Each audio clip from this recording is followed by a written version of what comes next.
আপনারা এখন চলেছেন বিজয় সরণি থেকে উত্তরার অভিমুখে ঢাকা এলিভেটেড এক্সপ্রেসওয়ে দিয়ে। এটি রাজধানীর যানজট দূর করতে নির্মিত একটি যুগান্তকারী অবকাঠামো।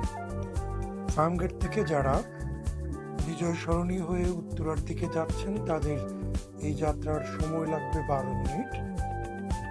আগে যেটা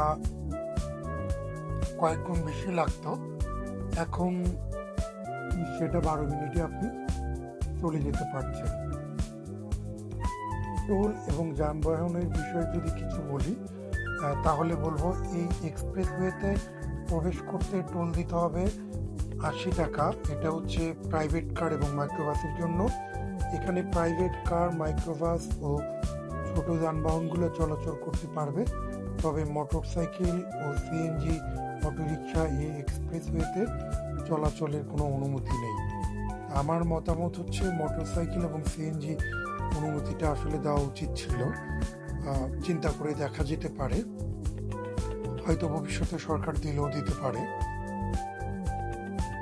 আর নিয়ম কানুন ও ট্রাফিক পুলিশ নিয়ে যদি কিছু বলি তাহলে বলবো, এখানে সার্বক্ষণিক ট্রাফিক পুলিশের নজরদারি থাকবে।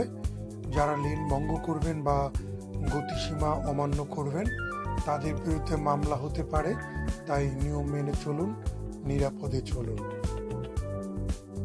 ঢাকা এলিভেটেড এক্সপ্রেসওয়ে শুধু রাস্তা নয়, এটি আমাদের সময় ও নিরাপত্তার প্রতীক। যারা নিয়ম মেনে চলবেন তাদের জন্য এটি হবে একটি মিশ্রণ যাত্রার অভিজ্ঞতা। প্রত্যেককে ধন্যবাদ জানাচ্ছি। সবাই নিয়ম মেনে রাইড করবেন, ট্রাফিক যে রুলসগুলো আছে সেগুলো মেনে চলবেন। সবার সুস্বাস্থ্য কামনা করছি। ধন্যবাদ সবাইকে, ভালো থাকবেন।